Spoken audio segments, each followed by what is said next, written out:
ධම්මස්සවන කාලෝ අයං බදන්තා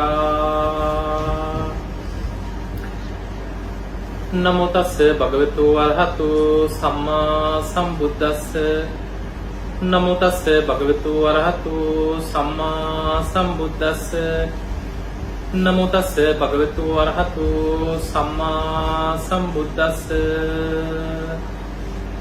साधु वासनावंत पिंगतुने මොකද මේ ප්‍රදේශෙත් කියන්නේ කොකැම්ප්ටන්. ඉතින් අද ඔබ කොකැම්ප්ටන් මේ ප්‍රදේශයේ ඔබ බොහොම සද්ධාවෙන් සකස් කරගෙන තියෙන විහාරස්ථාන භූමිය ස්වාමීන් වහන්සේ නමක් වැඩ සිටියේ නැතත් බෝධීන් වහන්සේ නමක් රෝපණය කරගෙන බුද්ධ ප්‍රතිමා වහන්සේ නමක් තැන්පත් කරලා තමන්ට ආගමික කටයුතු සිදු කරන්න මේ සකස් කරගත් ස්ථානය තුල අද දවසේ ඔබ එකතු වෙලා ධර්ම කාරණා ටිකක් ශ්‍රවණය කරන්න සූදානම් වෙන්න. පින්තුනි විශේෂයෙන්ම අපේ රතන හාමුදුරන් වහන්සේ සිහිපත් කරා ධර්ම දේශනාවට පෙර මම මේ බණ කියන්න ආපු ගමනක් නෙමෙයි. මම දැන් අවුරුදු 2කට ටිකක් වැඩි ඕස්ට්‍රේලියාවේ මේ දවස්වල මම ඉගෙන ගන්නවා. මම ධර්ම ප්‍රචාරය ටිකක් නවත්තලා තියෙන බණ කියන එක. නමුත් ඉතින් ගොඩාක් ධර්ම දේශනා පටිගත කරලා ලංකාවේ මාධ්‍යවලට ඊළඟට YouTube එකට එහෙම දාන ගොඩාක් අය ලෝකේ පුරා බණ අහන නිසා. ඒ අතර ඊයේ අපේ රතන හාමුදුරන් වහන්සේගේ උපන්දිනය නිසා උන්වහන්සේට ආශිර්වාද කරන්න ආරාධනා කරපු ගමනේ මේ දවස් කීපය තුල මේ ප්‍රදේශවල ඇවිල්ලත් නැති නිසා පොඩි ගමනක් යම් කියලා දාගත්තා. ඉතින් ඊ අතරේ තමයි අද දවසේ ඔබට මේ එකතු වෙලා ධර්ම කරුණු ටිකක් සාකච්ඡා කරන්න බණ පදයක් අහන්න මේ අවස්ථාව යොදාගත්තේ. පින්තුනේ ප්‍රධාන වශයෙන් බණ අහනකොට දැන් ඔබ බණ ටිකක් අහන්න සූදානම් වෙන්න. අපි කවදා කොතන කොයි මොහොතේ බණ ඇහුවත් කරුණු පහක් හිතේ තියෙනවා. පළවෙනි එක තමයි අප්‍රමාණ ආසාවක් තියෙනවා බණ පදයක් අහන්න. ඒකට බුදුරජාණන් වහන්සේ පෙන්නවා සුසුසති කියන. හිතේ ලොකු ආසාවක් ඇති කරගන්න. ඒ කියන්නේ මේ මගේ බණක් අහනවා කියලා නෙමෙයි. බුදුරජාණන් දැන් අපි වුණත් බණ කියන්නේ මේ බුදුහාමුදුරු නිසා. බුදු කෙනෙක් පහළ නොවුනා නම් අපි කොහේද ඉන්නේ? ඒ නිසා බුදු කෙනෙකුගේ බණ පදයක් බුදුරජාණන් වහන්සේගේ ධර්මයේ ඇසුරින් තමයි අපිත් මේ දේශනාවල් ඉගෙනගෙන කියවලා ඔබට විස්තර කරලා දෙන්නේ. ඒ නිසා බුදුරජාණන් වහන්සේගේ බණ පදයක් අනේ අපිට අද වගේ කාලෙක මේ අවුරුදු 2500 ගාණක් බුදුහාමුදුරු පිරිනිවන් පාන ස්වාමීන් වහන්සේ නමකකින් අපිට මෙහෙම හරි අහන්න අවස්ථාවක් ලැබෙනව නේද කියලා හිතේ සතුටක් සද්ධාාවක් ආසාවක් උපදව ගන්නවා. ඔබ අහලා ඇති දහම්සොඬ රජු දන්නවනේ මේ කතාවනේ. අපේ බෝසතාණන් වහන්සේගේ එක සංසාර ජීවිතයක්. හැබැයි ඒ කාලේ බුද්ධ ශූන්‍ය කාලයක්. මතක තියාගන්න. ඔබ දන්නවා අපේ බෝසතාණන් වහන්සේ කොච්චර කාලයක් දස පාරමී සම්පූර්ණ කරගෙන ආවද බුදු වෙන්න? කතා කරනවා. සාරා සංඛේය කල්පලක්ෂය. සාරා සංඛේය කල්පලක්ෂයක් කියන්නේ අසංඛේය හතරකුත් කල්පලක්ෂයක්. අසංඛේය ඔය අටුවාවල විස්තර කරන හැටි කිව්වොත් ඔබේ ඔළුවත් කැරකිලා යයි. 1.140ක් අසංඛේය. මහා කල්පවලින් ඒ වගේ හතර ගුණයකුත් තවත් මහා කල්ප ලක්ෂයක්. ඔය දීර්ඝ කාලය තුල බුදුවරු 24 නමයි ලෝකෙ පහළ වෙලා තියෙන්නේ. සූවිසි විවරණ ලැබුවා කියලා බහලා ඇති. එතකොට ඔය අතරේ අපේ බෝසතාණන් වහන්සේ දහම්සොඬ කියලා ඒ රජුරුවන්ගේ නම අපේ බෝසතාණන් වහන්සේ. බොහොම ධාර්මිෂ්ඨව රජකම් කරනවා. ඔය අතරේ දවසක් මේ රාජ සභාවේ කතාවක් ඇති වෙලා රජුරුවන්ගේ කන වැටුණා අතීතේ සියල්ල අවබෝධ කරගත්ත බුදුරජාණන් වහන්සේලා වැඩ සිටියාලු. ඒ බුදුරජාණන් වහන්සේලා මිනිසුන්ට සසර දුකෙන් නිදහස් වෙන්න ධර්මයේ දේශනා කරාලු. හැබැයි කවුරුත් දන්නේ නැහැ. බණපදයක්වත් දන්න කෙනෙක් නැහැ. එතකොට මේක ඇහුණට පස්සේ අර සංසාර පිනට දහම්සොඬ රජුරවන්ට දැක් පුදුම ආසාවක්. අනේ කවුරු හරි බණපදයක් දන්න කෙනෙක් ඉන්නවද? කොහොමද මං හොයාගන්නේ? රාජ සභාවම රැස් කරලා කිව්වා භාණ්ඩාගාරේ තිබ වස්තුව මාලිගාව ඉස්සරහා විශාල රන් කහවණු ගොඩක් ගොඩ ගැහුවා. අනබෙර කරුවන් පිටත් කරන්න කිව්වා කවුරු හරි බුදුබණ පදයක් දන්නවනම් Tamanට ඇවිල්ලා ඒ බණ පදේ කියන්න කියලා. අනබෙර ගහගෙන ගියා හැමතැනම කවුරුත් දන්නේ නැහැ. ඊට පස්සේ අර වස්තුව දෙගුණ කරා අනබෙර ගැහුවා කවුරුත් දන්නේ නැහැ. දහම්සොඬ රජුරවන්ටම දැන් මේක හිතලා හිතුණා ධර්මයක් නොදන්න ලෝකෙක මං රජකම් කරනවට වඩා හොඳයි මං යනවා ධර්මයේ හොයාගෙන. කොහොම ඇවිදගෙන කියද අපි බුදුහාඳුරු පහළ වෙන්නත් කලින් ඔබ දන්නවනේ ආලාර කාලාර උද්දකරාම කුත් එක ඉසිවරු තාපසවරු කාලෙන් කාලෙට ලෝකේ ඉන්නවා. ඒ අය එක දේවල් කියනවා. හැබැයි කියනවා ඔය කියන බුදුවරුන්ගේ ධර්මය නම් අපි දන්නේ නැහැ. ඊට පස්සේ දැන් මේ රජුරු රාජ්‍ය අතහැරියා. බණපදයක් දන්නේ නැති මම මොන රජකම මං කොහොම හරි බණපදයක් හොයා ගන්නවා කියලා ඇවිදගෙන යනවා. කොහොම යනකොට කැලේමැදි යනකොට දවසක් හිතුණා කවුරු හරි මට බණපදයක් කියනවා නම් දැන් මට දෙන්න වස්තුවක් නැහැ රාජ්‍යයක් නැහැ. මට දෙන්න තියෙන්නේ මගේ ජීවිතේ විතරයි. මම ජීවිතේ පූජා කරනවා. ඔබ අහලා ඇති පාරමී පුරනකොට බෝසතාණන් වහන්සේලා පරමත්ත පාරමී පුරනවා. පාරමී, උපපාරමී, පරමත්ත පාරමී කියන්නේ ජීවිතේ පරිත්‍යාග කරනවා. දාන, සීල, නෛෂ්ක්‍රම්‍ය, ප්‍රඥා, වීරිය, කාන්ති, සත්‍ය, අදිඨාන, මෛත්‍රී, උපේක්ඛා. මේ දස පාරමිතා පුරනකොට ජීවිත පරිත්‍යාගයෙන් මේ පාරමී පුරනවා. අර සිතුවිල්ල ඇති වෙනකොටම සක්‍ර දෙවියන්ට අරමුණු වුණා.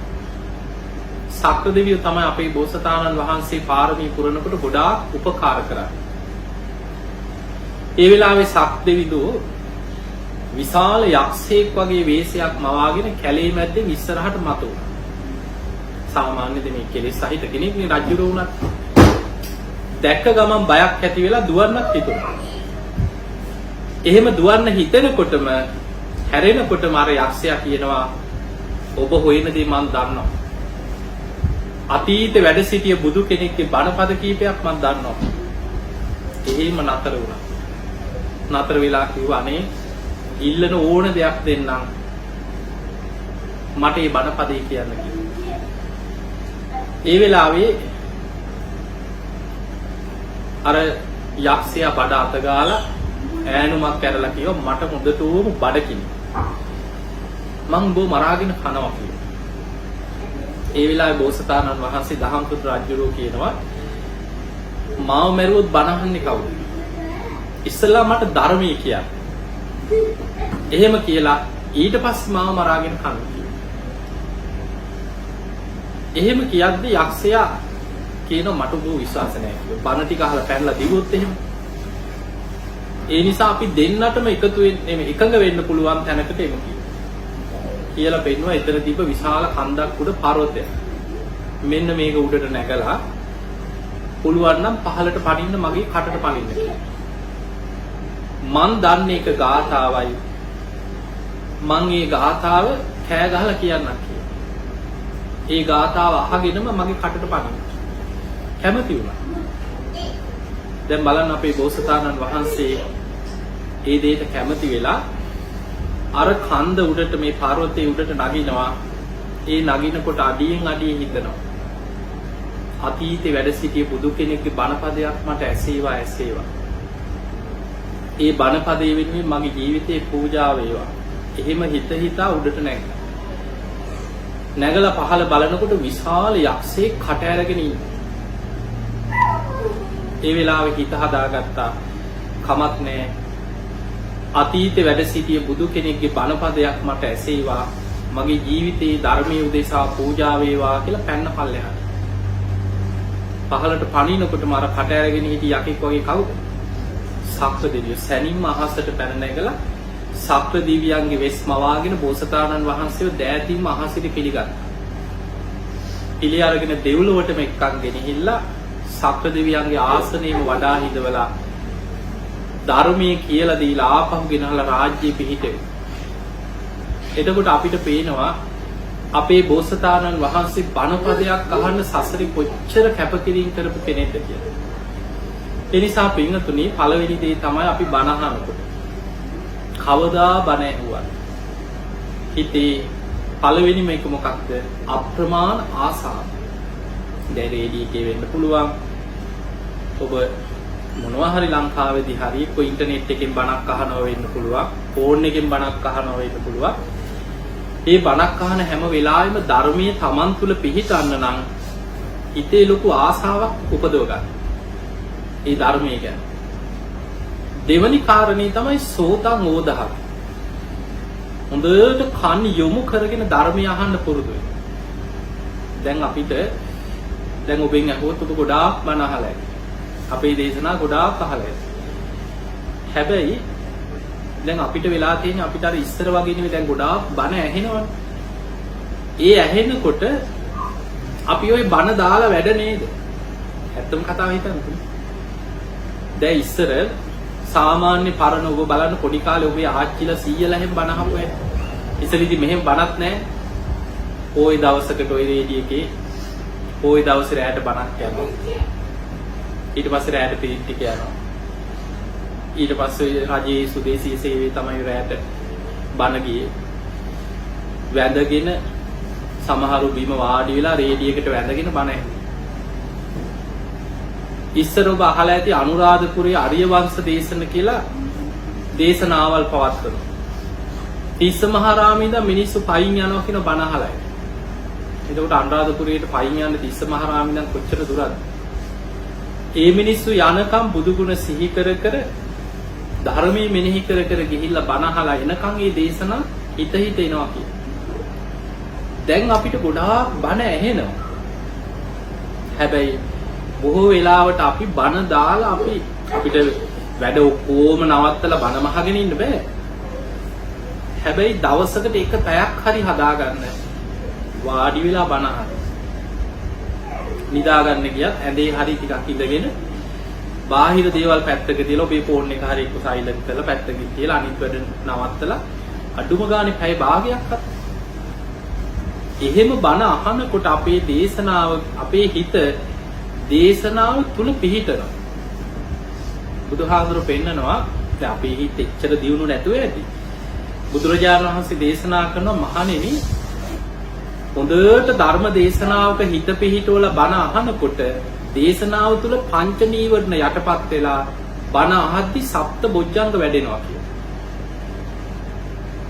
හොඳ අවධානයෙන් බණ අහනකොට දේශනාවේ හිත පිහිටවාගෙන පංච නීවරණ යටපත් වෙනවා හිතේ. ඒ වෙලාවට අර දේශනාව තුළ හිත බාහිරට විසිරෙන්නේ නැහැ. කෙලෙස් වලට හිත දුවන්නේ නැහැ. කාමච්ඡන්දේ, ව්‍යාපාද, තීන මිද්ද ඔක්කොම යටපත් වෙලා සප්ත බොජ්ජංග ධර්ම දේශනාව ඔස්සේ වැඩෙනවා කියන හිතේ. ඒ නිසා තමයි බුදුහාමුදුරන්ගේ කාලේ දේශනාව අහලා ඉවර වෙනකොට සමහර සෝවාන් වෙනවා. සකදාගාමී වෙනවා. ඒ දේශනාව අහලා අවසන් වෙනකොට ධර්මාවබෝධය ලබනවා. එහෙම බණක් අහලා අවසන් වෙනකොට ධර්මාවබෝධය ලබන්න නම් හොඳ අවධානයෙන් බොජ්ජංග ධර්ම වැඩෙන විදිහට එකඟ හිතකින් ධර්මයේ ශ්‍රවණය කරන්න දක්ෂ වෙන්න. ඒ නිසා පින්වතුනි බණ අහනකොට බාහිර දේවල් වලට හිත යොමු කරන්නේ නැතුව සෝතං ඕදහති කියන්නේ දේශනාවෙම හිත පිහිටවා ගන්න දක්ෂ වෙන්න. තුන්වෙනි කාරණේ අඤ්ඤාය චිත්තං උපට්ඨපේ. මම මේ ධර්මය අවබෝධ කර ගන්නවා, වටහා ගන්නවා. කොහොම හරි ලැබිච්ච මනුස්ස ජීවිතේ ධර්මයේ තේරුම් ගන්නවා. අඩුම ගානේ මං සුගතියක හරි යන්න මහන්සි ගන්නවා. ඒ වගේ අදිෂ්ඨානයක් ඇති කරගන්න ජීවිතේ. හරි වැදගත් අදිෂ්ඨාන. දැන් ඔබ සාමාන්‍යයෙන් හිතන ඔබේ ජීවිතේ ඔබ මෙතනට එන්න ලොකු උත්සාහයක් දරන්නේ නැතිද? ඔබේ ජීවිතයේ අධ්‍යාපනය ඉගෙන ගන්න. ජීවිතේ අපි කාටත් එක එක ඉලක්ක තියෙනවා. මම ඉගෙන ගන්න. මම හොඳ උපාධියක් කරන. සමහර ලාවට එතනින් එහාට එයා හිතනවා මම තවත් එහාට ඉගෙන ගන්න. එක්ක ආචාර්ය උපාධියකට යනවා. මාස්ටර් ඩිග්‍රී එකට යනවා. එතකොට තමන් ඒ වගේ තමන්ගේ ජීවිතේ යම් ඉලක්ක තුල අධ්‍යාපනයෙන් ඉහළට යනවා. එක්ක තමන් හිතනවා මම ඩොක්ටර් කෙනෙක් වෙනවා. මම ඉංජිනේරුවෙක් වෙනවා. මම මේ ශාස්ත්‍රයෙන් ඉහළට යනවා. අපි එහෙම හිත හිටියා කියලා ලැබෙනවද? අපි කැප වෙනව නේද? පාඩම් කරපු හැටි, ඉස්කෝලේ ගිය හැටි, විභාග වලට මැරීගෙන දඟලපු හැටි හිතන්නකො. අපේ ජීවිතේ අද අපි මෙතනට එනකොට කොච්චර කැපකිරීම කරලා තියෙනවද? ඒ වගේ ජීවිතේ අදිස්ථානයක් ඇති කරගන්න ධර්මයේ වෙනුවෙන් මම මගේ ජීවිතේ යම් කැපකිරීමක් කරනවා. දැන් අද අපි මේ මොනවා කරගෙන ඕස්ට්‍රේලියාවේ නෙමෙයි ලෝකේ කොහේ හිටියත් අද අපිට කොච්චර සල්ලි අපි නිකන් හිතමු අපිට හොඳට සල්ලි තියෙනවා අපිට යාන වාහන තියෙනවා අපි බොහොම සුපිරි කියලා හිතමු. හැබැයි කොයි මොහොතේ හරි අපි මැරෙනවද නැද්ද? ඒ මැරෙනකොට මේ සියල්ල අපිට අතහැරලා කොහේ යනවද අපි දන්නේ. සතර අපායේ මහගෙදර කරගත්ත සංසාර ගමනක අපි ඉන්නේ. ධර්මයේ තුලින් අපි ජීවිතේ හිතනවා නම් අපිට තියෙන ලොකුම ප්‍රශ්නේ අපි මේ බාහිර ප්‍රශ්න ලොකුවට හිතුවට දැන් මම මැරුණොත් කොහේ යයි? ඕක තමයි නිතර තමන්ගෙන් අහන්න ඕනේ ප්‍රශ්නේ. දැන් මම මැරුණොත් කොහේ යයි? ඉති ගමන් මිනිස්සුන හරක් පිපුරුවා කියයි, heart attack එකක් ආවා කියයි, වාහනයක් හැප්පෙන්න පුළුවන්. මේ ධර්මයේ දැන් අපි කොච්චර බණ අහලා තිබුණත් ප්‍රායෝගිකව මරණාසන්න මොහොතක ධර්මයේ සිහි කරනවා කියන්නේ ලේසි නෑ. ඔබට වඩා සමාජලාට මෙතන වෛද්‍යවරු රෝහල් ශාස්ත්‍රයේ ඉන්නවනම් එයාලට ගොඩක් අත්දැකීම් ඇති. අපි ගොඩාක් මරණාසන්න අයට පිළිත් කියන්න ගිහිලා තියෙනවා. මම පිළිත් කියද්දි පණ ගියායි ගොඩක් ඉන්නවා. අන්තිම වෙලාවේ සමහරලාට අපි ගොඩක් හිත හදලා ඔබ දැන් මගේ ගිලන් ආරාමය ගැන අහලා අපි ළඟ ස්වාමීන් වහන්සේලාත් දැන් 39ක් විතර මගේ ළඟ පහුගිය අවුරුදු ගාන තුල අපවත් වුණා. ඒ අපි ගොඩක් උත්සාහ කරනවා අන්තිම මොහොතක කෙනෙකුගේ හිත සුගතියක පිහිටවන්න. ලේසි දෙයක් නෙමෙයි. කොච්චර බණ අහලා මොනවා දැනගත්තා. දැන් මම මේ කියන ටික ඔබම හිතන්න. අපි ඒ සිදුවීමට අපි අපේ හිතෙන් ගිහිල්ලා බැලුවොත් මේ වගේ අවස්ථාවක ඇත්තටම මට ධර්මයේ සිහි කරන්න පුළුවන්ද? නිකන් හිතන්න මිනිස්සු මැරෙන හැටි. ගුටි කාලා මිනිස්සු මැරෙනවද නැද්ද? කඳු සරුවල් බේරන්න ගිහිල්ලා ගුටි කාලා. ඔබ දකින්නද මේ දවස්වල ලංකාවේ උද්ඝෝෂණවල ගුටි කාලා. පොළු පාරවල් කනවා. තමලට තරහට වෙන්න පුළුවන් කවුරු හරි පීයෙන් ගන්නා කියයි, උදැල්ලෙන් ගැහුවා කියයි, පොල්ලෙන් ගැහුවා කියයි. අහ කියන කර්ම අපි මොගලන් හාමුදුරුවන්ට මොකද උනේ? අසංකේයකුත් කල්පලක්ෂයක් පාරමී පුරාගෙන සසරේ පෙරම් පුරලා තිබුණත් සංසාරික කර්මයක් හරි කැරකිලා ඉන්න පුළුවන්. එවැනි වෙලාවක මොකක් හරි ප්‍රශ්නකින් හිත විසිරිලා පහර කෑමකට ලක් වෙලා මැරෙන්න වුණොත් අපි නිකන් හිතමු අනේ අපිට එසේ නොවේවා. නමුත් ජීවිතේ එවැනි වෙලාවක ධර්මයක් සිහි කරගන්නවා කියන එක ලේසිද අමාරුද? ලේසිද?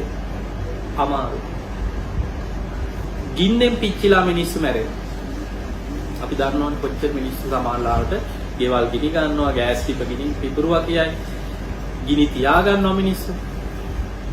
ගින්නෙන් පිච්චිලා මැරුණොත් ඇඟිල්ලක් හරි ජීවිතේ කවදා හරි පිච්චිලා තියෙනවා නම් අපි දන්නවා වේදනාව. මුළු ඇඟම ගිනි ගන්නකොට කොච්චර ධර්මයේ දැනගෙන හිටියත් ධර්මයේ හිත පිහිටව ගන්නවා කියන එක ඒ වෙලාවට ලේසිද? ලේසි නෑ. ගිනි තියාගත්ත කෙනත් පූතියතිය දුවනවා. ඊළඟට හිතන්න මරණාසන්න මොහොතේ ඇක්සිඩන්ට් වෙලා මිනිස්සු මැරෙනවා. ඔබ දැකලා ඇති වාහන හැප්පිලා මිනිස්සු ඇක්සිඩන්ට් වෙලා මැරෙන්නේ නැහැ. එක්ක වාහන දොරවල් කඩලා කපලා එළියට ගන්න හිර වෙලා ඉන්නකොට ලේ පෙරාගෙන. එවැනි මොහොතක ඉස්පිරිතාල වලට ගෙනහල්ලා ලේ පෙරාගෙන ඔපරේෂන් කරලා එහෙම බට දාලා. එවැනි අවස්ථාවන් නිකන් හිතෙන් හිතන්න ධර්මයේ සිහි කරනවා කියන්නේ ලේසිද කෙනෙකුට මරණාසන්න මොහොතක? අමාරුයි. ඔබ එකින් එක ගලපලා බලන්න නිකන් සර්පෙක් දෂ්ට කරලා නිකන් සර්පයා දෂ්ට කරනකොටම පටස් ගාලා විඥාණය චුත වෙනවා ඈ එහෙම එකක් වෙන්නේ අර විස ශරීරගත වෙලා වේදනාව විඳලා එහෙමනේ මිනිස්සු මැරෙන්නේ බලන්නකො මරණාසන්න වෙලාවක කෙනෙකුට දැන් ඉස්පිරිතාලයක කෙනෙක් මැරුණා ඔබ දැකලා ඇති නහයෙන් බට දානවා උගුරෙන් බට දානවා පපුව තලනවා බේර ගන්න උත්සාහ කරනවා ලේසි දෙයක් නෙමෙයි හිත පිහිටවනවා කියන්නේ මරණාසන්න මොහොතක කොච්චර අපි ධර්මය අහලා ධර්මයේ දැනගෙන බණ අහලා තියෙනවා පින්කම් කරලා තියෙනවා අපි නම් ධර්මයේ දන්නවා කියලා හිතුවට අපේ ජීවිතේ තමන්ගේ ජීවිතේ තමන් මේ මොහොතට මූණ දෙනකොට ලේසි දෙයක් නෙමෙයි ඒ නිසා පින්වතුනි ධර්මී හිත පිහිටව ගන්නවා කියන එක සුගතියක හිත පිහිටවනවා කියන එක කාලයක් පුහුණු කළ යුතු දෙයක්.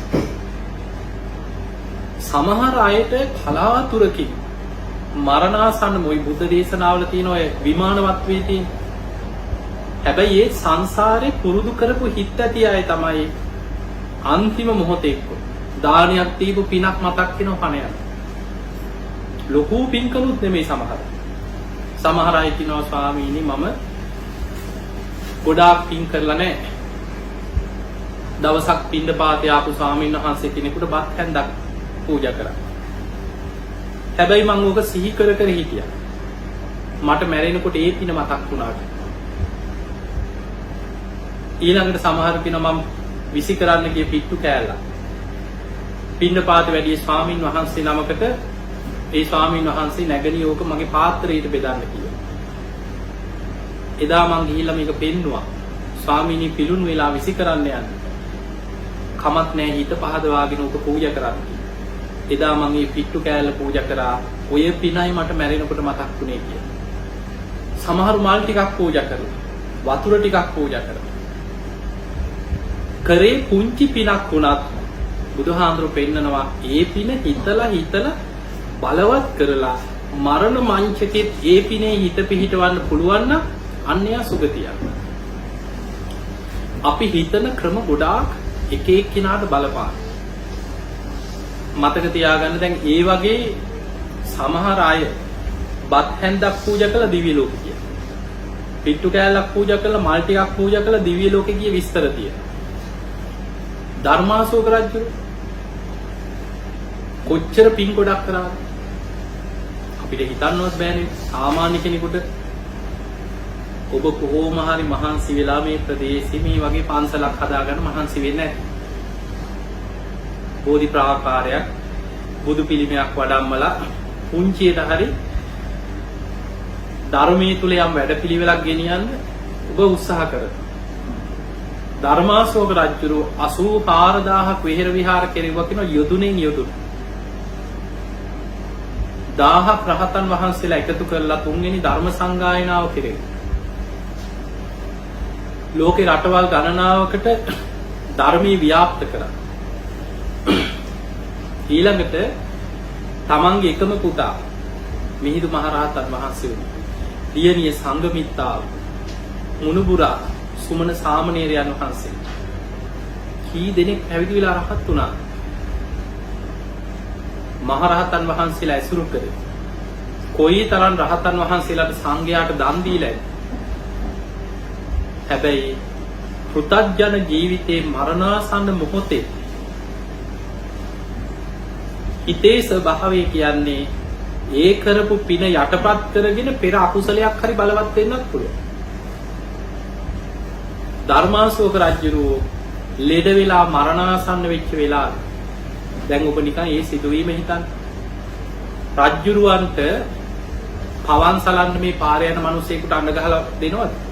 මෙන්න මේ රජුරවන් ටික පවන් සලන්න කියලා. රජුරුව මරණාසන්න වෙනකොට හරි ළඟම ඉන්නේ රජුරවන්ට පවන් සලන්නේ හරි විශ්වාසවන්ත රජුරුවන්ගේ හැසිරීම දන්න කාලයක් රජුරවන්ට සේවය කරපු විශ්වාසවන්තම කෙනෙක් ළඟ තියන්නේ.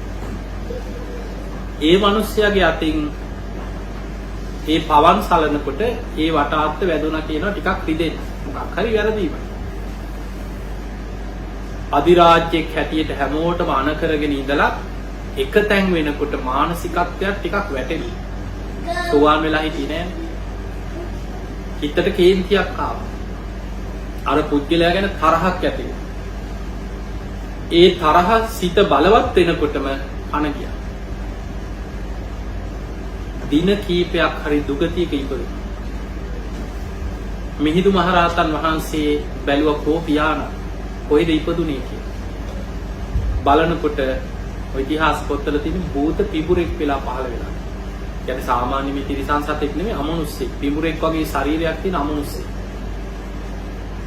හැබැයි පෙර කරපු පින ඒ ජීවිතේ කරපු පින බලවත්. මිහිඳු මහරහතන් වහන්සේ පෙනී ඉඳලා පින බලවත් කරලා පින සිහි කෙරෙව්වා. ඒ පින බලවත් වෙලා චුත වෙලා දෙව්ලොව ඉපදුණා. දිව්‍ය ලෝක බොහෝ කාලයක් ඉඳලා ආයි ලංකාවේ ඉපදිලා කුජ්ජතිස්ස මහරහතන් වහන්සේ හැටියට පැවිදි වෙලා රහත් වෙලා පිරිනිවන් පාන.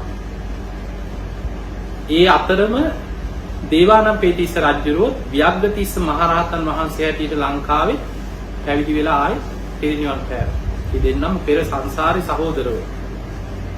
එතකොට ජීවිතේ අපි කතා කරේ මරණාසන්න මොහොතක අපි කොච්චර පින් කරලා බණහලා මම ධර්මයේ දන්නවා මම මෙච්චර පින් කරලා තියෙනවා මම දන්නවා මේ වෙලාවට කරන්න ඕනේදී හැබැයි මරණාසන්න වෙලාවේ අපි කාටවත් හිතා ගන්න බැරි විදිහට අපි අන්ත අසරණ වෙන්න පුළුවන් ජීවිතේ හිතන්න දැන් හාමුදුරුව කෙනෙක් වුණා ගිහියෙක් වුණා පැවිද්දෙක් වුණා අපි කාටවත් තියෙන මේ එකම ශරීරයක් නේද දෙතිස් කුණුප කොටස් වලින් හැදිච්ච මේ එකම විදිහේ ශරීරයක් තියෙන. ඔය හැදෙන ලෙඩ කාටත් මේ ශරීරයට හැදෙන. ජීවිතේ ඔබ දැකලා ඇති එක තැන් වෙලා එක තැන මල මුත්‍ර කරගෙන ඉන්නවා. දැන් මම ওই මගේ ගිලන් ආරාමයට ගිහිල්ලා ස්වාමීන් වහන්සේලා දැක්කපුවාම මම හරියට කල්පනා කරනවා සාමාන්‍යයෙන් දැන් අපි කවුරුත් ලැජ්ජ බයක් කියලා එකක් අපිට තියෙනවනේ. අපි වැසිකිළියකට ගියත් ඒ කටයුත්ත කරගන්නේ සද්දයක් ඇහෙන්නේ නැති වෙන විදිහෙන් දොරක් වහගෙන. හැබැයි කවදා හරි අපි ඔබ මම අපි ජීවිත අපි දන්නේ නැහැ. කවදා හරි අපිව උස්සලා අපේ අසුචි ටික තව කෙනෙක් අයින් කරන. කකුල් වල මුළු ශරීරේ පුරාම ගෑවිලා තියෙන අසුචි ටික තව කෙනෙක් සූරලා අයින් කරන දවසක් අපිට එන්න පුළුවන්. කොච්චර ලැජ්ජ බයෙන් හිටියත් මුත්‍ර මාර්ගෙට තව කෙනෙක් ඇවිල්ලා බටයක් දාලා ඒ ටික එකතු කරනවා. කටට දාන වතුර ටික කටෙන් ගිල ගන්න බැරුව ගලාගෙන යනකොට පැත්තක.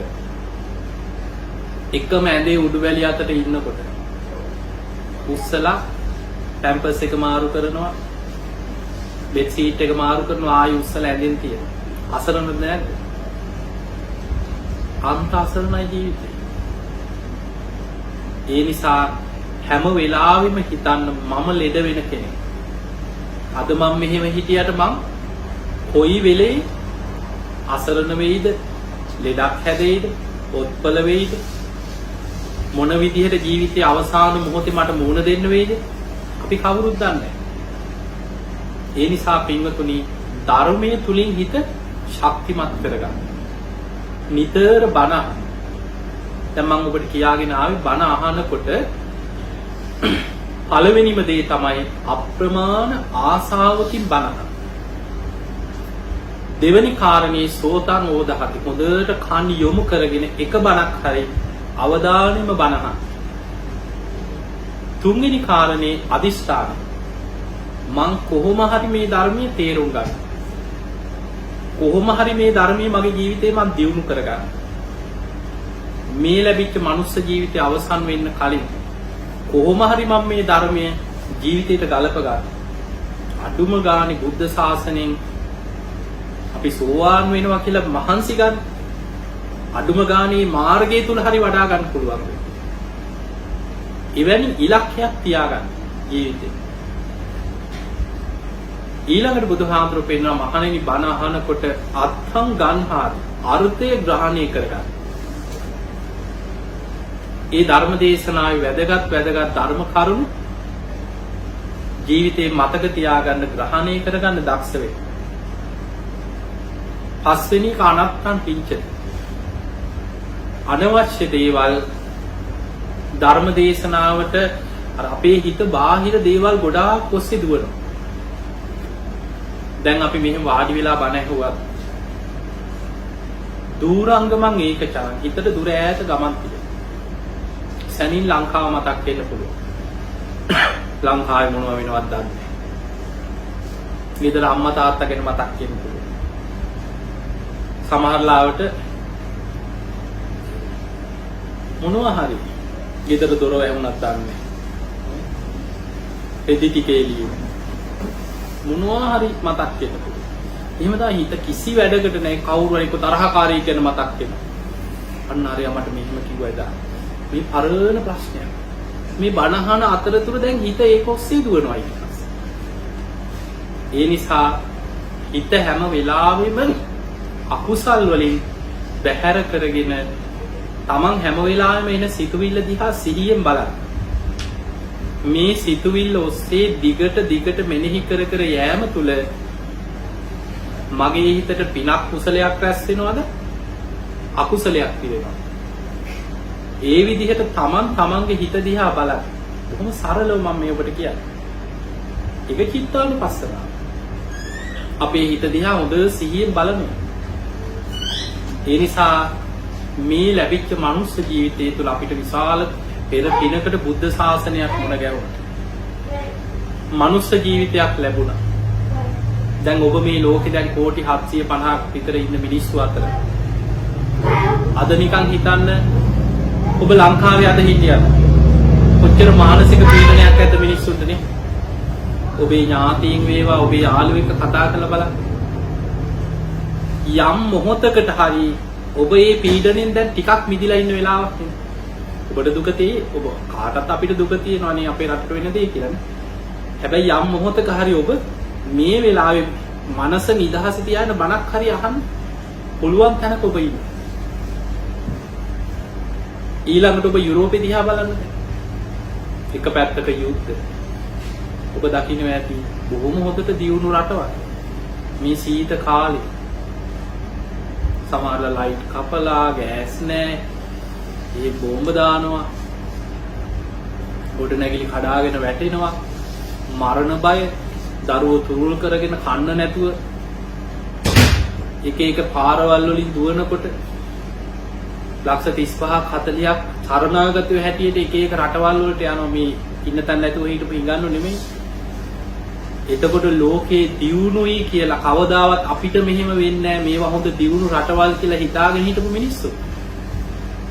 ගෙවල් දොරවල් අතහැරලා සීතලේ කන්න නැතුව අඬ තමන්ගේ දරුවෝ වඩාගෙන ජීවිතේ කවදා කොතන කොයි මොහොතේ අපි අසරණ වෙනවද කියලා අපි කාටවත් කියන්න බෑ. එක්ක යුද්ධ, ස්වභාවික විපත්, ව්‍යසන, සුනාමි වගේ අනතුරු ජීවිතේ මොන විදිහට කරදර විපත් අපේ ජීවිතවල අපිට මුහුණ දෙන්න වෙයිද අනාගතේ අපි කවුරුත් දන්නේ නැහැ.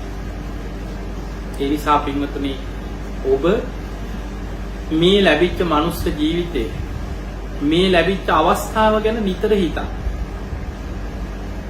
දැන් ඔබට බුද්ධ ශාසනයක් මුණ ගැහිලා මනුස්ස ජීවිතයක් ලැබිලා ෂණ සම්පත්තිය ලැබිලා තියෙනවා. ෂණ සම්පත්තිය කියන්නේ බුද්ධ ශාසනයට හිත පහදිනවා.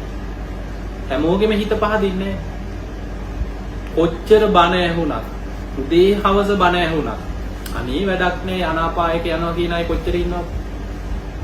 මට අපාය හොඳයි කියන අය නැද්ද? එහෙමයි නැද්ද? හම්බෙලා නැද්ද?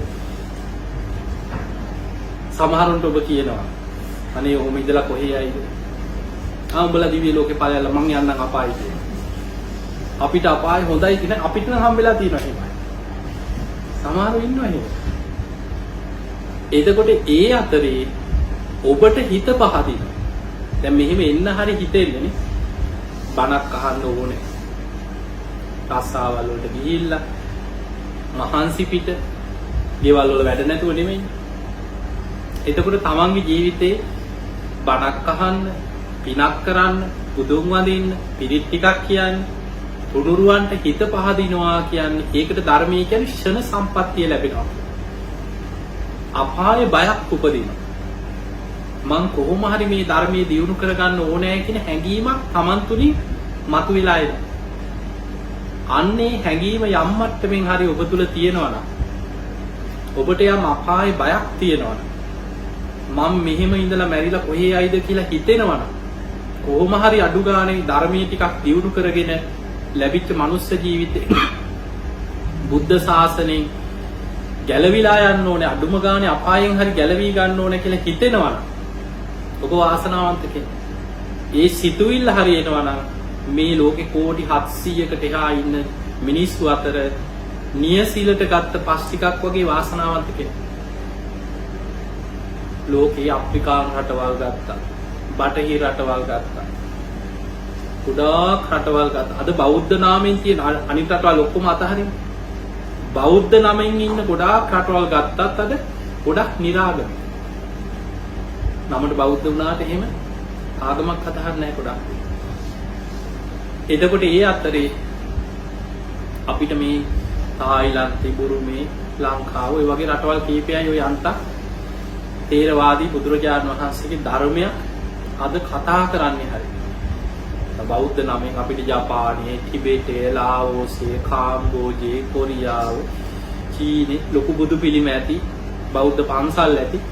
හැබැයි සමහර එක මන්ත්‍ර වගේ ජප කර ඉන්නවා. එක යන්ත්‍ර කරකෝ ඉන්න දැකලා ඇති. එක ගාථාවල් ලියලා ඒක කරකෝ ඉන්නවා. ඉතින් ওই වගේ එක දේවල් ඒ අයගේ විශ්වාස. හැබැයි ඉතින් බුදුහාමුදුරන්ට වඳිනවා, මොනවා හරි පොඩි පිනක් හරි හිතේ කරගන්නවා. නමුත් අපට ජීවිතේ විශාල භාග්යක් බුදුරජාණන් වහන්සේගේ ධර්මයේ පින්පව් කුසල අකුසල් අපි කොච්චර බණක්නවද? ජීවිතේ මොන තරම් ගැඹුරු දේශනා අපිට අහන්න ලැබිලා තියෙනවද? අනික මීට අවුරුදු 20කට 30කට එහා ජීවත් වෙච්ච ඔබේ මිය පරලොවගේ ඥාතීන්ට වඩා ඔබ එක පැත්තකින් වාසනාවන්තයි. ඉස්සර මෙහෙම බණ අහන්න තිබ්බේ නෑනේ. ඉස්සර බලන්න ගමක බණ පොතක්වත් නැහැ. මිනිස්සු අතරේ තිබ්බේ පොත් දෙකයි කියනවා ඉස්සර. පිරිවානා පොත් වහන්සේ, ජාතක පොත් වහන්සේ. ඉස්සර ඔබ පොඩි කාලේ ඔබ මෙහිතන මේ වැඩ හිටියෝ බණක් ඇහුවා නම් කොහෙන් ගත්තත් එකල් බරණැස් නුවර බ්‍රහ්මදත්ත රජු රෝතන හිටියා නේද? ජාතක කතා. ඒ වගේ ඒවා තමයි මිනිස්සු බණ හැටියට ඇහුවේ ගොඩක්. අද එහෙම නෙමෙයි. 84000ක ධර්මස්කන්ධෙම අද මතුවලා තියෙනවා. ත්‍රිපිටකයේම අද සරලව පරිවර්තනය වෙලා තියෙනවා. ඉස්සර මේක පාලි භාෂාවෙන් විතරයි තිබ්බේ. මිනිස්සුන්ට තේරෙන්නේ නැහැ. ගොඩාක් පන්සල් වල රාක්කවල පුස්කොළ පොත්වල තිබුණේ. අද වෙනකොට ගොඩාක් බණ ඇහෙනවා. අද ඔබ ලෝකෙ කොහේ හිටියත්, මේ ඕස්ට්‍රේලියාවේ කොච්චර ඈත ප්‍රදේශයක හිටියත්, ලෝකෙ මොන රටේ මොන පැත්තේ හිටියත් අද මුළු ත්‍රිපිටකයේම භාෂා ගණනාවකින් අන්තර්ජාලය තියෙනවා. YouTube එකට ගිහින් බලන්න කොච්චර බණ තියෙනවද කියලා. අපිටම හිතා ගන්න බෑ මම කියපු බණකට. අපි කොහේ හරි ගමක ගිහිල්ලා මහා පිටිසර පළාතක බණක් කරනවා. කවුරු හරි ඕක රෙකෝඩ් කරලා මෙන්න පැය දෙකක් යනකොට ඉන්ටර්නෙට් එකට අප්ලෝඩ් කරනවා. ඒ නිසා දේශනා කොහේ කරත් අද ලෝකෙ කොහේ හිටියත් ඔබට බණහන්න අවස්ථාව තියෙනවා. ඔබ හරි වාසනාවන්තයි. ධර්මයේ ඇහිලා ධර්මයේ මතුවෙන කාලය. හැබැයි ඒ වගේම ධර්මයේ මතුවුණා වගේමයි කෙලෙස් පැත්තේ බලවත් කාලයක්. ඉස්සර වගේ නෙමෙයි. මිනිස්සුන්ගේ ආයුෂ එන්න අඩු වෙනවා. විපත් බහුල වෙනවා. රාග, ద్వේෂ, මෝහ ඇවිස්සිච්ච පරිසරයක අපි ජීවත් වෙනවා. ධර්මයේ කොච්චර ඇහුණත් ප්‍රායෝගිකව ඒ ධර්මයේ ජීවිතේට ගලප ගන්න අමාරු පරිසරයක් තියෙනවා. ඒක තමයි මේ ලෝකෙ පිරිහීමේ ලක්ෂණ. බුදුරජාණන් වහන්සේ චක්‍රවර්ති සීහනාද සූත්‍රයේ පෙන්නනවා. මිනිස්සුන්ගේ ආයුෂ අඩු වෙලා අවුරුදු කීයට වගේ අඩු වෙනවා කියලාද වහලා තියෙන්නේ? 10. අවුරුදු 10ට අඩු වෙනවා. දැන් සාමාන්‍ය කෙනෙකුට එකපාරට අපි කියොත් මේ ආයුෂ අවුරුදු 10ට ඉස්සර අනාගතේ අඩු වෙනවා කියලා. මොන බොරුදෝයි කියලානේ කියන්නේ. දැන් නිකන් ඔබ හිතන්න අපේ බුදුරජාණන් වහන්සේ වැඩ සිටිය කාලේ මීට අවුරුදු 2500ක විතර එකක්. මෙච්චර විද්‍යාව දියුණුවා, තාක්ෂණයේ දියුණුවා. මේ මොනවත් තිබ්බ කාල නෙමෙයි. සාමාන්‍ය අපිට මේ සමාජ පරිසරය ගැන පොත්පත් කියවනකොට තේරෙනවා. හැබැයි ඒ කාලේ සාමාන්‍ය ආයු අපේක්ෂාව අවුරුදු 120ක්. බක්කුල මහරහතන් වහන්සේ අවුරුදු 160ක් වැඩ හිටියා. අනුරුද්ධ මහරහතන් වහන්සේ අවුරුදු 150ක් වැඩ හිටියා. විසාකා අවුරුදු 120ක්. මහා කාශ්‍යප මහරහතන් වහන්සේ, ආනන්ද මහරහතන් වහන්සේ අවුරුදු 120ක් වැඩ ඉඳලා තියෙනවා. සාමාන්‍ය ගිහි පුද්ගලයෝ පවා අවුරුදු 100 120 30 හිටපු අය ගැන තියෙනවා දේශනාව. සාමාන්‍ය ආයු අපේක්ෂණ තමයි අවුරුදු 120. දැන් අද වෙනකොට දැන් ඔබ හිතන්න බුදුහාමුදුරු පිරිනිවන් පාල අවුරුදු 2560 ගානක් නේ 60 ගාන අයින් කරමු. අවුරුදු 2500ක් විතර වෙනකොට අද ජීවත් වෙන අපේ සාමාන්‍ය ආයු අපේක්ෂාව කීයද? අවුරුදු 70යි 75යි අවුරුදු 80ක් ඔය වගේ ගානක් තියෙනවා. අවුරුදු 100නුත් පල්ලෙහාට පිරිහිලා ඉවරයි අපේ ආයුෂ. දැන් ඔබ ඔතනින් මම ඔබට පෙන්නන්න අපි සාමාන්‍ය හිතමු සාමාන්‍ය අද ලෝකේ මේ කෝටි 700ක් විතර ඉන්න ලෝකේ සාමාන්‍ය ආයුෂ අවුරුදු 70ක් කියලා හිතාගන්න. කලාතුරකින් 80 90 ඉන්නවා. 70යි කියලා හිතමු. බුදුරජාණන් වහන්සේ පිරිනිවන් පාල අවුරුදු 2500ක් වෙනකොට 120 තිබ්බ ආයුෂ අඩු වෙලා 70ට අඩු වුණා නම් අවුරුදු කීයකින් අඩු වෙලාද? 50කින් අඩු වෙනවා. අවුරුදු 50කින් ආයුෂ අඩු වෙන්න ගත වුණේ අවුරුදු 2500ක්. ඒ කියන්නේ අවුරුදු 100කට අවුරුදු 2කින් විතර වගේ තමයි මේ ආයුෂ අඩු වෙවි යන පරම්පරා දෙකක් තුනක් යනකොට අවුරුද්දකින් 2කින් ආයුෂ අඩු වෙන අපිට එකපාරට පේන්නේ නැහැ. මේ වේගෙන්ම තව අවුරුදු 2500ක් අනාගතයට හිතන්න. මේ යන විදිහටම ආයුෂ ටික ටික අඩු වෙවි තව අවුරුදු 2500ක් ඉස්සරහට. ඔබ අහලා තියෙනවා බුදුහාමුදුරන්ගේ බුද්ධ අධිෂ්ඨාන තියෙන අවුරුදු 5000ක්. ධාතුන් වහන්සේලා පවා දෙව් මිනිසුන්ගේ වන්දනා ලැබමින් ලෝකේ පවතින අවුරුදු 5000ක් කියලා. බුදුහාමුදුරුවෝ පිරිනිවන් පාල අවුරුදු 5000ක් වෙනකොට මේ විදිහටම ආයුෂ අඩු වෙගෙන ගියොත් එදාට ඉන්න මිනිස්සුන්ගේ සාමාන්‍ය ආයුෂ කීයද? අවුරුදු 20යි. සාමාන්‍ය ආයුෂ අවුරුදු 20ට පිරිහිච්ච සමාජයක් එදාට ඉන්න. ධාතුන් වහන්සේලා පිරිනිවන් පාල. ඒක ලස්සනට තියෙනවා ධාතු පරිනිර්වාණය මේ ලෝකෙ කොහේ දෙව්ලොව බඹලොව මනුලොව නාලොව කොහේ සර්වඥ ධාතුන් වහන්සේලා අද දෙව් මිනිසුන් වන්දනා කර කර චෛත්‍ය හදලා ධාතු මන්දිර හදලා කොහේ තැන්පත් කරගෙන වැඩ සිටියත් ඒ සියල්ල එකට එකතු වෙලා බුදුරුවක් මැවිලා යමා මහ පෙළහර පාලා ධාතුන් වහන්සේලා අහසෙම දැවිලා පිරිනිවන් පානවා. මේකට කියන ධාතු පරිනිර්වාණය කියලා කියනවා. ඒක බුද්ධ අධිෂ්ඨානයෙන් වෙන දෙයක්. ඒ ධාතු පරිනිර්වාණය වෙනකොටම බුද්ධ අධිෂ්ඨානයෙන් පිහිටවපු සිරිපා සටහන් යම් තැනක ඇද්දේ සියල්ල මැකෙනවා. ආයි බුදුහාඳුරන්ගේ කියලා වන්දනා කරන්න අබෑට ඒකවත් ධාතුන් වහන්සේ නමක් ලෝකෙ කොහෙවත් දකින්නවත් ඉතිරි වෙන්නේ නැහැ.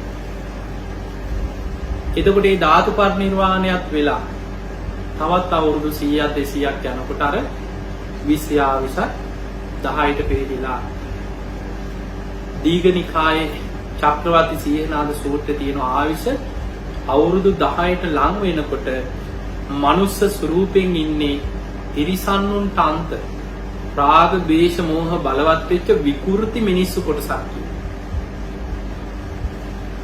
ලේ පිපාසාවක් තියෙනවා මේ මිනිස්සු. එකිනෙකා දකින්නකොට මරන්න ආසාවක් උපදිනවා ලේ පිපාසය. අනාගතේ. එතකොට අම්මල දරුවෝ පස්සේ පන්නනවා. දරුවෝ දෙමව්පියෝ පස්සේ පන්නනවා. සහෝදරයෝ පස්සේ පන්නනවා ලේ පිපාසෙ. ලෝකෙටම දින 7ක් මුර්ග සම් වර්ෂාව කියලා මහා වර්ෂාවක් ඇදහැලෙනවා. මිනිස්සු ඒකෙන් විකෘති වෙලා එකිනෙකා මරාගෙන ලෝකෙ ලේවිලක් වෙනවා. එතකොට ඔය තව අවුරුදු 2000 ගානකට අනාගතේ වෙන දෙයක්. හැබැයි අපිට පේනවා අපේ පුංචි කාලේ ඉඳන් දැන් ඉන්න මිනිස්සු දිහා බලන්න. කොච්චර පිරිහීමක් තියෙනවද කියලා හිතන්න. ඔබේ පොඩි කාලේ දැන් ඉන්න පුංචි වුණු විදිහ බලන්න. මේ ඇස්පනා පිට කොච්චර දරුවන්ගේ වෙනසක් තියෙනවද කියලා. එතකොට කම්පියුටර් වලට ගේම් වලට ඇබ්බැහි වෙච්ච මේ දරුවෝ ඔබ පුංචි කාලේ හිටපු විදිහයි දැන් ඉන්න පුංචි අය දිහා හිතන්න. තව පරම්පරාවක් දෙකක් යනකොට මේ තාක්ෂණියත් එක්ක මේ දරුවන්ගේ ජීවිත මොනතරම් මනස විකෘති වෙන ලෝකයක් ඉස්සරහට තියෙයිද?